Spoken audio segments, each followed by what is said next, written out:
All right, welcome back. Happy Monday. I hope everybody had a great weekend. I hope we had some time to reflect and look back on last week and some of the ideas we talked about. Again, maybe we've been setting some small goals. Maybe you worked on some of those over the weekend. I know if you have, some things that are missing, some things that you've been working to catch up on. Hopefully that was a time where you can do that and make some small goals and make progress on them.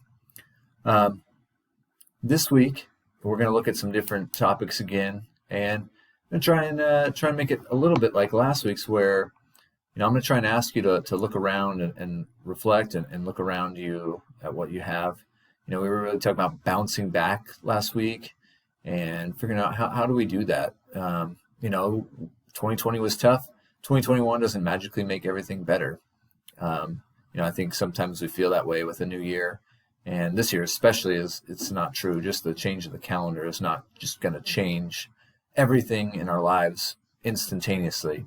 There's still a lot of work to be done. There's still a lot of things to be figured out. And, we need to be active in that, as students, as teachers, as, brothers, sisters, friends, whatever your role is in your life, whatever different roles that you play.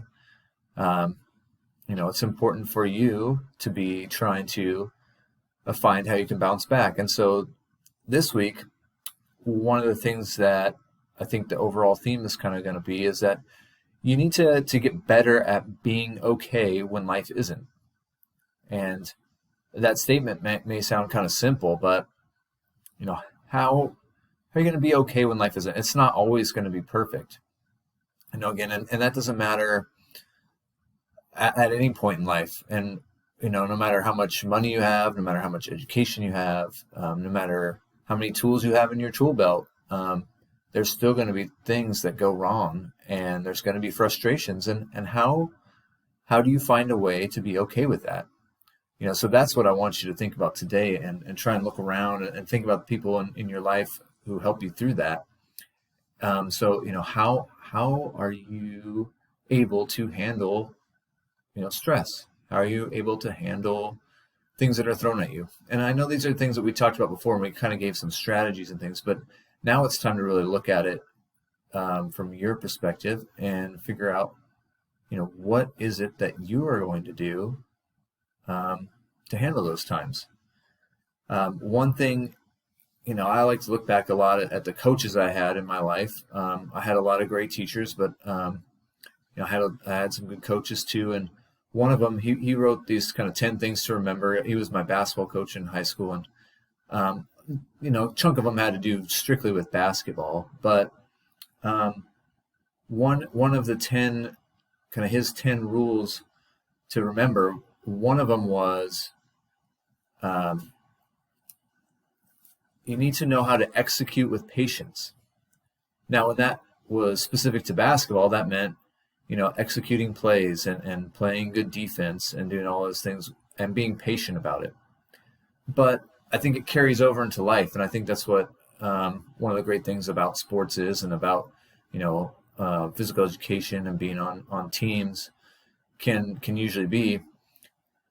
And you do need to learn how to execute things with patience. There was NFL football this weekend, and if you follow that at all, again, that's one of the big things, especially for quarterbacks, is trying to figure out how to execute while being patient back there.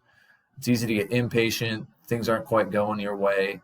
You want to force things and make them happen, but that's not always going to work. You try and force it in too tight of a spot in football, it gets intercepted. You try and do something all on your own in basketball, and you're going to get probably overwhelmed by the defense more often than not. And so, same thing goes for school. If you try and go at it all on your own, like, oh, you know what, I can skip this. If Zoom class, I can skip this now. And I have the book, like I can handle it myself. Again, you may be able to execute that okay, but more than likely, it's not going to turn out as well as it would if you would be patient and listen to that teacher and take the notes. And 9 times out of 10, taking that little bit more time and having that patience is going to lead to better results. And that was one of his other keys, is that winning is fun. And again, that's another one that sounds simple. Well, of course, winning is fun. Like you're playing basketball, it's more fun to be on the winning team than on the losing team.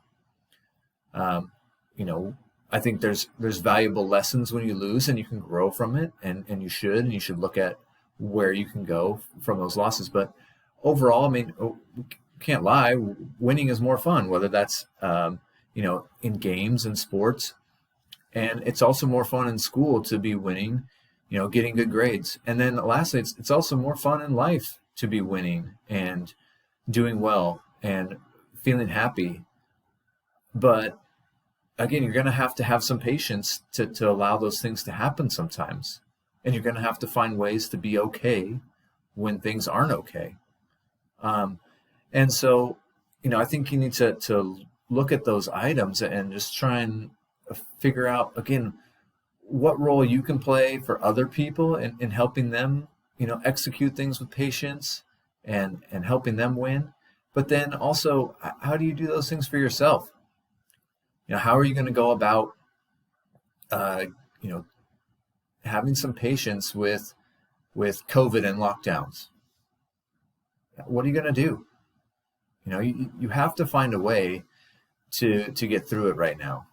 And, that's a big burden on you, but you got to do it. And, we're all trying to figure it out, and you have to find your own way. I can give you all kinds of tips and tricks, and your teachers, your coaches, your family members, they may all have different items that they've tried telling you that are going to work. But in the end, it's going to come down to you and what you decide to do. And so are you going to try and be patient and figure out the best way and listen and ask questions and continue to move forward and know that it's a different process?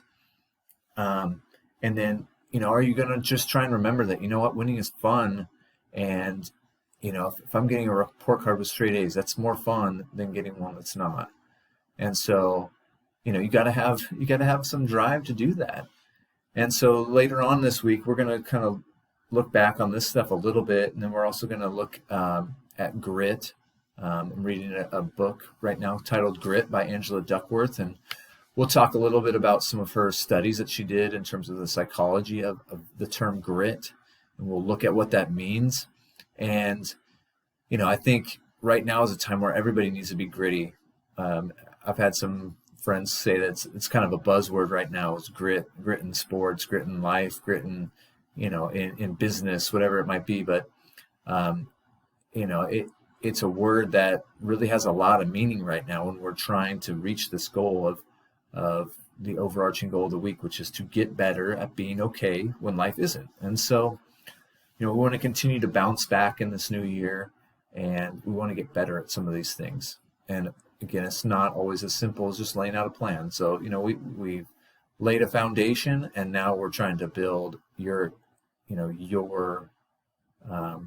structure on top of that foundation. So anyways, we'll take a look at some of those things tomorrow. Thank you guys so much for listening today, and look forward to talking with you guys more tomorrow.